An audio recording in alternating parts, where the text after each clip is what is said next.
সুপ্রিয় শিক্ষার্থীরা, আশা করি সকলেই ভালো আছো, বাসায় অবস্থান করছো। আর আমার দৃঢ় বিশ্বাস, যেহেতু তোমরা 2021-এর পরীক্ষার্থী, তোমরা বাসায় সকলেই তোমাদের পড়ালেখাটা চালিয়ে যাচ্ছ, এটা আমি দৃঢ়ভাবে বিশ্বাস করি। তো আজকের ক্লাসে তোমাদের সকলকে আমি স্বাগতম জানাচ্ছি। তো আজকে আমরা নবম দশম ফিন্যান্স ও ব্যাংকিং তৃতীয় অধ্যায় অর্থাৎ সময় মূল্য রিভিশন বা পুনরালোচনা করবো। এই অধ্যায়টি আমরা আগেও শেষ করেছিলাম। আমরা ত্রয়োদশ অধ্যায় শেষ করার পরে পুনরায় আবার ফিন্যান্স ও ব্যাংকিং অংশের তৃতীয় অধ্যায় থেকে রিভিশন চালিয়ে যাচ্ছি। তাহলে এগুলো সম্পর্কে তোমরা সবাই অবগত, তোমরা জানো, দেখেছ যে পূর্বের যে দ্রব্যমূল্য তা পরবর্তীতে কি হতে পারে, বাড়তেও পারে, কমতেও পারে। এটি অর্থের সমমূল্যের মূল ধারণা, যে আজ থেকে 5 বা 10 বছর বা এর চেয়ে বেশি সময় আগে দ্রব্যমূল্য কেমন ছিল, এখন কেমন আছে, বা সময়ের সাথে সাথে কী হয়েছে, অর্থের মূল্যর কী হয়েছে, পরিবর্তন ঘটেছে। এটি হচ্ছে অর্থের সময়মূল্যের মূল ধারণা। তাহলে আজকের পাঠ হচ্ছে অর্থের সময়মূল্য। তাহলে এই পাঠ শেষে অর্থের সময়মূল্যের ধারণা তোমরা ব্যাখ্যা করতে পারবে, অর্থের বর্তমান ও ভবিষ্যৎ মূল্যের মধ্যে সম্পর্ক নির্ণয় করতে পারবে, সূত্র প্রয়োগের মাধ্যমে অর্থের বর্তমান ও ভবিষ্যৎ মূল্য নির্ণয় করতে পারবে। তাহলে চলো দেখে নেওয়া যাক। তাহলে সময়ের সাথে সাথে অর্থের মূল্য পরিবর্তন হওয়াকে অর্থের সময়মূল্য বলে। তাহলে এখনকার 100 টাকা আর 5 বছর পরের 100 টাকা সমান মূল্য বহন করেন, এটা তোমরা নিজেরাও জানো, তোমাদের এক্সপিরিয়েন্স বা অভিজ্ঞতা এক্ষেত্রেও আছে, তোমরা যথেষ্ট বড় হয়েছে। তাহলে আগে 100 টাকা বা তার চেয়ে কম পরিমাণ টাকা যে অর্থ ব্যবহার, অর্থাৎ যে কোনো মূল্যমানের অর্থ যে মূল্য ব্যবহার করতো, বর্তমানে তা প্রকাশ করছে না বা সমান মূল্য বহন করছে না, এবং ভবিষ্যতেও তা সমান মূল্য বহন করবে না। কারণ ব্যবসায়িক পারিপার্শ্বিক কারণগুলোতে কারণে অর্থনৈতিক অবস্থার ক্রমাগতই কী হতে থাকে, পরিবর্তন হতে থাকে। একটি দেশের শক্তিশালী অর্থ ব্যবস্থা, শেয়ার বাজার বা অর্থনীতি একটি দেশের মুদ্রাস্ফীতি নিয়ন্ত্রণে গুরুত্বপূর্ণ ভূমিকা পালন করে। তো সেক্ষেত্রে স্থিতিশীলতা বজায় থাকে এবং কম অর্থেও বেশি পরিমাণ দ্রব্য ক্রয় করা যায়, তার মানে অর্থের মূল্য বেশি। তাহলে অর্থের সময়মূল্যের মূল কারণ, এটা একাধিকবার আলোচনা করা আছে যে অর্থের সময়মূল্যের মূল কারণ কি, অর্থাৎ সময়ের সাথে অর্থের মূল্য পরিবর্তন হয় কেন। তাহলে একটি ব্যাংকে যদি তুমি অর্থ সঞ্চয় করো, তাহলে দেখা যাবে সেখানে প্রতি বছর একটি নির্দিষ্ট পরিমাণে মুনাফা দেওয়ার প্রস্তাবনা দেওয়া হয়ে থাকে। তাহলে একটি সরল সুদে রয়েছে আর একটি চক্রবৃদ্ধি সুদে রয়েছে। তাহলে এক্ষেত্রে দীর্ঘ সময় যখন অর্থ ব্যাংকে জমা রাখা হয় বা কোনো আর্থিক প্রতিষ্ঠানে জমা রাখা হয়, তাহলে সেই নির্দিষ্ট সময় পরে আসল অর্থাৎ জমাকৃত ব্যাংকের অর্থের সাথে আরও কিছু অতিরিক্ত অর্থ পাওয়া যায়, যেটাকে আমরা মুনাফা বলে থাকি। তাহলে এই যে নির্দিষ্ট সময় এবং নির্দিষ্ট সময় পর্যন্ত অর্থ রাখার ফলে কি হয়েছে, তার পরিবর্তন হয়েছে। অর্থাৎ দীর্ঘ সময় বা সময়ের পরিবর্তনের সাথে সাথে অর্থের মূল্যের যে পরিবর্তন, তাকে কি বলা হয়েছে, অর্থের সময়মূল্য বলা হয়েছে। এবং তার অন্যতম প্রধান কারণ হচ্ছে সুদের হার, অর্থাৎ সুদের হারের পরিবর্তনের কারণে কি হতে পারে, অর্থের মূল্যের পরিবর্তন হতে পারে। তাহলে এর মধ্যে একটি ত্রিমুখী সম্পর্ক রয়েছে, যে সময়, সুদের হার এবং অর্থের পরিমাণ। তাহলে তাদের মধ্যে পরস্পর কি রয়েছে, সম্পর্ক রয়েছে। তাহলে সময়ের সাথে সাথে সুদের হারের কারণে কি হয়ে থাকে, অর্থের মূল্য পরিবর্তন হয়ে থাকে। অর্থাৎ সময়ের সাথে সাথে সুদের হারের কারণে অর্থের মূল্য পরিবর্তন হয়ে থাকে। তাহলে অর্থের সময়মূল্যের মূল কারণ কি, সুদের হার, চক্রবৃদ্ধি সুদ কাকে বলে? তাহলে তোমরা জানো যে সুদ আসলের উপর যে সুদ প্রদান করা হয়, অর্থাৎ প্রথম বছরের জমাকৃত অর্থের উপর সুদ যোগ হয়ে যখন পরবর্তী দ্বিতীয় বছর আবার সেই সুদ এবং আসলের উপর সুদ প্রদান করা হয়, তাকে চক্রবৃদ্ধি সুদ বলে। অর্থাৎ সুদ এবং আসলের উপর যে সুদ প্রদান করা হয় তাকে চক্রবৃদ্ধি সুদ বলে।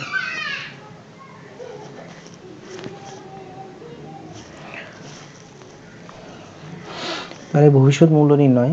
তাহলে শতকরা 10% হারে বর্তমানে 1000 টাকার 5 বছর পরের ভবিষ্যৎ মূল্য কত টাকা হবে? তাহলে এখানে তোমরা স্পষ্টতই দেখতে পাচ্ছ যে এখানে চক্রবৃদ্ধিকরণের কোনো কথা এখানে উল্লেখ নেই। তাহলে সরল সুদের কথা বলা হয়েছে। তাহলে শতকরা 10% হারে বর্তমানে 1000 টাকা 5 বছর পরের ভবিষ্যৎ মূল্য কত হবে? তাহলে এখানে আমাদেরকে এফবি বা ফিউচার ভ্যালু নির্ণয় করতে বলা হয়েছে। তাহলে তোমরা জানো যে সরল সুদের ক্ষেত্রে ভবিষ্যৎ মূল্য নির্ণয়ের সূত্র হচ্ছে f b equal p b into one plus i to the power n, অর্থাৎ f b equal p b into one plus i to the power n. তাহলে এই ক্ষেত্রে যদি আমরা সূত্রটি প্রয়োগ করি তাহলে এখানে পিবি বা বর্তমান মূল্য হচ্ছে 1000 টাকা, তাহলে one plus i to the power n, তাহলে আই হচ্ছে ইন্টারেস্টের 10%, সেটাকে যদি আমরা 100 দিয়ে ভাগ করি তাহলে দাঁড়াবে 0.10 এবং তার পাওয়ার হবে 5। তাহলে এটি দাঁড়ালো যে যদি আমরা 1.10কে পাওয়ার করি 5 দিয়ে তাহলে তা দাঁড়াবে 1.6105, অর্থাৎ 1000কে যদি আমরা 1.6105 দিয়ে গুণ করি তাহলে দাঁড়াবে 1610.51 টাকা। অর্থাৎ যদি 1000 টাকা বর্তমানে 10% হার সুদে জমা রাখা হয় তাহলে ভবিষ্যতে অর্থাৎ 5 বছর পর তার মোট পরিমাণ দাঁড়াবে 1610.51 টাকা। কত পার্সেন্ট সুদে? 10% সুদে এবং সরল মুনাফায়। তাহলে এখানে চক্রবৃদ্ধি সুদের কথা উল্লেখ করা হয়নি।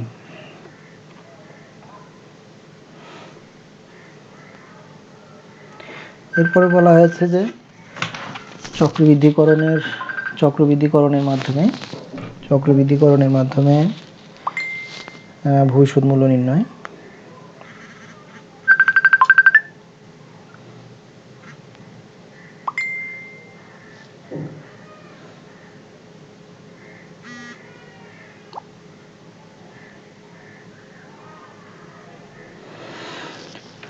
তাহলে এখানে বলা হয়েছে 10% মাসিক চক্রবৃদ্ধিতে, তাহলে বলা হচ্ছে মাসিক চক্রবৃদ্ধি অর্থাৎ প্রতি মাসে চক্রবৃদ্ধি সংগঠিত হবে। তাহলে যদি প্রতি মাসে চক্রবৃদ্ধি সংগঠিত হয় তাহলে আমরা জানি 1 বছর সমান 12 মাস, তাহলে 12 মাসে 12 বার কী হবে? চক্রবৃদ্ধি সংগঠিত হবে। তাহলে 10% মাসিক চক্রবৃদ্ধিতে 50,000 টাকা এখন ব্যাংকে জমা রাখা হলো, 10 বছর পর কত টাকা পাওয়া যাবে? 10 বছর পর কত টাকা পাওয়া যাবে? তাহলে এটি যদি আমরা সমাধান করি তাহলে আমরা দেখতে পাই, তাহলে এটা আমাদের কোন সূত্র প্রয়োগ করতে হবে? এটি আমাদেরকে যেহেতু ভবিষ্যৎ মূল্য নির্ণয় করা বলা হয়েছে তাহলে f equal PV into 1 plus i by m to the power m into m, অর্থাৎ সূত্রটি দাঁড়াবে PV f equal PV into 1 plus i by m to the power n into n. তাহলে আমরা যদি মানগুলো ক্রমান্বয়ে বসাই তাহলে দেখতে পাচ্ছি যে এখানে পিভি ছিল বা বর্তমান মূল্য ছিল 50,000 টাকা, 1 plus i to the power m, i অর্থাৎ ইন্টারেস্টের 10% বা 0.10 ভাগ এখানে এম এর মান, যেহেতু বলা হয়েছে মাসিক চক্রবৃদ্ধি, এখানে খেয়াল করলে তোমরা দেখবে যে বলা হয়েছে মাসিক চক্রবৃদ্ধি, প্রতি মাসে একবার চক্রবৃদ্ধি সংগঠিত হবে। তাহলে প্রতি বছর যদি একবার চক্রবৃদ্ধি সংগঠিত হয় তাহলে প্রতি মাসে একবার হলে পুরো বছরে 12 মাসে 12 বার চক্রবৃদ্ধি সংগঠিত হবে, সেই জন্য এম এর মান হবে 12। তাহলে এন ইন্টু এম, তাহলে 10 গুণ 12, তাহলে এক্ষেত্রে 5000 গুণ, তাহলে এটাকে যদি আমরা ভাগ করি এবং 1 দিয়ে যোগ করি তাহলে দাঁড়াবে 2.70704, অর্থাৎ 120 দিয়ে যদি আমরা পাওয়ার করি তাহলে এক্ষেত্রে যদি 50,000কে আমরা 2.70704 দিয়ে গুণ করি তাহলে তা দাঁড়াবে 1,35,352.07। তাহলে আমরা দেখতে পাচ্ছি যে আগের সমস্যাটাতে যদি যাই দেখা যাবে যে সাধারণ সরল মুনাফায় 10% সুদে 1000 টাকা 5 বছর রাখলে 16,610.51 টাকা পাওয়া যাচ্ছে। একইভাবে যখন চক্রবৃদ্ধিকরণ আসছে তখন দেখা যাচ্ছে যে এর অর্থ পরিবর্তিত হচ্ছে। তাহলে আমরা এখানে দেখতে পাচ্ছি চক্রবৃদ্ধিকরণের ফলে সময়ের সাথে সাথে কী পাচ্ছে? অর্থের মূল্যের ব্যাপক পরিবর্তন লক্ষ্য করা যাচ্ছে। তাহলে এই ক্ষেত্রে চক্রবৃদ্ধিকরণের মাধ্যমে যদি 50,000 টাকা 10% যদি 10 বছরের জন্য রাখা হয় তাহলে 10 বছর পরে তাহলে 1,35,352.07 টাকা পাওয়া যাবে। তাহলে আরেকটি সমস্যা যদি আমরা সমাধান দেখি যে শতকরা 15% বর্তমানে 50,000 টাকা 5 বছর পরে, তাহলে আগেরটি ছিল দেখো তোমরা 10 বছর পর, তাহলে সময়ের কারণে কি হচ্ছে? পরিবর্তন হচ্ছে 5 বছর পর। তাহলে একই সূত্র আমরা প্রয়োগ করব যে PV equal f b into 1 plus i to the power n, PV f b equal PV into 1 plus i to the power n. তাহলে শতকরা 15% হারে বর্তমানে 5,000 টাকা 5 বছরের মূল্য, তাহলে এই ক্ষেত্রে চক্রবৃদ্ধি না হয়ে সরল মূল্য হবে, কারণ এখানে চক্রবৃদ্ধিকরণের কোনো কথা উল্লেখ করা হয়নি। তাহলে এখানে আমাদের এফবি দাঁড়াচ্ছে, অর্থাৎ বা ফিউচার ভ্যালু, যদি আমরা 5,000 টাকা 5 বছরের জন্য 15% সুদে জমা রাখি তাহলে তা দাঁড়াবে 10,056.8 টাকা, 10,056.8 টাকা। অর্থাৎ কেউ যদি 5,000 টাকা ব্যাংকে 5 বছরের জন্য জমা রাখে 15% সুদে, তাহলে 10,056.8 টাকা সে ফেরত পাবে।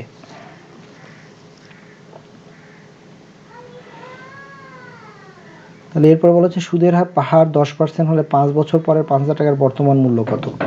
তাহলে এই ক্ষেত্রে আগে বলা ছিল ভবিষ্যৎ মূল্য, তাহলে এই ক্ষেত্রে বলা হচ্ছে যে বর্তমান মূল্য নির্ণয় করা যায় বাটাকরণের মাধ্যমে। তাহলে সুদের হার 10% হলে 5 বছর পরের 5,000 টাকার বর্তমান, অর্থাৎ আমরা 5 বছর পর যদি 5,000 টাকা পেতে চাই তাহলে বর্তমানে আমাকে কত টাকা জমা রাখতে হবে। তাহলে সেটার জন্য বর্তমান মূল্য নির্ণয়ের বাটাকরণের সূত্র আমাদেরকে প্রয়োগ করতে হবে। তাহলে PB equal FB by 1 plus i to the power n, PB equal FB by 1 plus i to the power n. তাহলে 5,000 ভাগ কী হবে, যে PB equal FB by 1 plus i to the power n. তাহলে এখানে আয়ের মান বা ইন্টারেস্টের 10, তাহলে 0.10 পাওয়ার 5। তাহলে এটা যদি 1.10কে 5 দিয়ে পাওয়ার করা হয় তাহলে তা দাঁড়াবে 1.6105। অর্থাৎ 5,000কে 1.6105 দিয়ে যদি ভাগ করা হয় তা দাঁড়াবে 3,104.62। অর্থাৎ ভবিষ্যতে 5 বছর পর 10% সুদে যদি আমরা 5,000 টাকা পেতে চাই তাহলে বর্তমানে আমাদেরকে 3,104.6 টাকা জমা রাখতে হবে। তাহলে চক্রবৃদ্ধিকরণের মাধ্যমে বর্তমান মূল্য নির্ণয়। তাহলে এখানে দেখো তোমরা যে মাসিক চক্রবৃদ্ধি 5 বছর পর 50,000 টাকা পাওয়ার আশায় বর্তমানে কিছু টাকা ব্যাংকে রাখা হলো, বর্তমানে কত টাকা ব্যাংকে রাখতে হবে। তাহলে আমরা জানি PB equal FB by 1 plus i to the power m by n into m. তাহলে এই সূত্র প্রয়োগের মাধ্যমে আমরা মাসিক চক্রবৃদ্ধিতে 5 বছর পর 50,000 টাকা পাওয়া আশায় বর্তমানে আমাদেরকে কত টাকা জমা রাখতে হবে তা নির্ণয় করতে পারবো। তাহলে এই ক্ষেত্রে PB equal FB by 1 plus i to the power m into n into m. তাহলে এক্ষেত্রে আমরা যদি ধরি 50,000 টাকা, তাহলে 1 plus i to the power n, অর্থাৎ আয়ের মান 0.10 বা 0.10 ভাগ 12 গুণ 5 গুণ 12। তাহলে এক্ষেত্রে তার দাঁড়ায় 30,389.42, 30,389.42। তাহলে অর্থাৎ ভবিষ্যতে 5 বছর পর 50,000 টাকা যদি আমরা পেতে চাই 10% সুদে চক্রবৃদ্ধিতে, তাহলে আমাদেরকে বর্তমানে 30,389.42 টাকা ব্যাংকে জমা রাখতে হবে। তাহলে এখানে একটি স্পষ্ট ব্যাপার তোমরা লক্ষ্য করলে যে বর্তমান মূল্য নির্ণয়ের বা ভবিষ্যৎ মূল্য নির্ণয়ের সরল মুনাফার মাধ্যমে আমরা কিভাবে বর্তমান মূল্য বা ভবিষ্যৎ মূল্য নির্ণয় করব এবং চক্রবৃদ্ধিকরণের মাধ্যমে কিভাবে আমরা বর্তমান মূল্য বা ভবিষ্যৎ মূল্য নির্ণয় করব। তাহলে এটি জাস্ট একটু বেসিক ধারণা, যেহেতু অনেকদিন তোমরা পড়ালেখার সাথে জড়িত নেই, তাহলে সেক্ষেত্রে এটুকুই আজকে আলোচনা করলাম। পরবর্তীতে অন্য ধরনের বা পরবর্তী ক্লাসে অন্য ধরনের সৃজনশীল প্রশ্নের মাধ্যমে কী করব, আমরা এই সকল সমস্যা সমাধানের চেষ্টা করব। তাহলে আজকের যে আলোচনা তা যদি আমরা মূল্যায়নে যাই, যে বাটাকরণ প্রক্রিয়া অর্থের কোন মূল্যকে ভাগ করা হয়, তাহলে বর্তমান মূল্যকে ভাগ করা হয়। চক্রবৃদ্ধিকরণের ভবিষ্যৎ মূল্য নির্ণয়ের সূত্রটি লিখো। তাহলে এখানে চক্রবৃদ্ধিকরণের মাধ্যমে ভবিষ্যৎ মূল্য নির্ণয়ের আমরা সূত্র দেখেছি, যে যদি তোমরা দেখতে পাও যে